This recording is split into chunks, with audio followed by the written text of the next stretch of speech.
Uncle item ಕೊಡಿ. 2 ice cream ತಗೊಂಡಿದ್ದೀನಿ. Mummy ಕೊಟ್ಟಿರೋ ಐಟಮ್ಗೆ ಕಾಸು ಸರಿ ಹೋಯ್ತು, ಕಾಸಿಲ್ಲ. ಪರವಾಗಿಲ್ಲ, ಕೊಡ್ಸು. ಇವಾಗ ಏನ್ ಮಾಡೋದು? ಸರಿ ಇದೆ ಕಣ, ಏನೋ ಒಂದ್ ಮಾಡ್ತೀನಿ. ಅಂಕಲ್ ನಾನೊಂದ್ ಪ್ರಶ್ನೆ ಕೇಳ? ಒಂದ್ ಪ್ರಶ್ನೆ ಕೇಳ್ತೀಯ? ಅದೇನದು ಕೇಳಮ್ಮ ನೋಡೋಣ. ಅಂಕಲ್ ನೀರ್ಗೂ ಬೇಕು, ಅಡ್ಗೆಗೂ ಬೇಕು, ಅದು ಒಂದೇ ಒಂದ್ ಉತ್ತರ, ಅದೇನದು?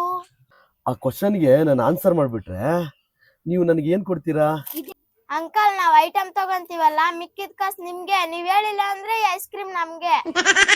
ಐಸ್ ಕ್ರೀಮ್ ಏನೋ 20 ರೂಪಾಯಿ ಹೋದ್ರೆ ಹೋಗುತ್ತೆ. ಅವ್ರ ಐಟಮ್ ಕಮ್ಮಿ ತಗೊಂಡ್ಬಿಟ್ರೆ 200 ರೂಪಾಯಿ ತಗೊಂಡ್ಬಿಡ್ಬೋದು. ಏನಿರ್ಬೋದು? ಅಡಿಗೆ ನೀರಾ? ಅದು ಅಲ್ಲ. ಅಡಿಗೆ ಏನೇನಾ? ಅದು ಅಲ್ಲ. ಏನೋ ಗೊತ್ತಾಗ್ತಲ್ಲ. ಅದೇನದ ನೀವು ಹೇಳ್ಬಿಡ್ರ ನೋಡೋಣ. ಅಂಕಲ್ ಒಂದೆರಡು ಐಟಮ್ ಹೇಳ್ತೀನಿ, ಇವಾಗ ಎತ್ಕೊಂಬನ್ನಿ. ಗೋಲ್ಡ್ ವಿನ್ನರ್ ಒಂದು 5 ರೂಪಾಯಿ ಕಾಯಿನ್. ಗೋಲ್ಡ್ ವಿನ್ನರ್ ಮತ್ತೆ ಕಾಯಿನ್. ಅಂಕಲ್ ಈ ಕಾಯಿನ್ ಹಾಕಿದ್ರೆ ನೀರ್ ಬರುತ್ತೆ, ಇದು ಅಡ್ಗೆಗೆ. ಗೆದ್ದಿದ್ದು ಇದು ಐಸ್ ಕ್ರೀಮ್ ನಮ್ಗೆ. ಎತ್ಕೊಂಡ್ ನೋಡಿ. ಕಾಯಿನಲ್ಲೂ ಇದೆ ಗೋಲ್ಡ್, ಗೋಲ್ಡ್ ವಿನ್ನರ್ ಅಲ್ಲೂ ಇದೆ ಗೋಲ್ಡ್. ಇದೇನೆ ಒಂದೇ ಒಂದು ಆನ್ಸರ್.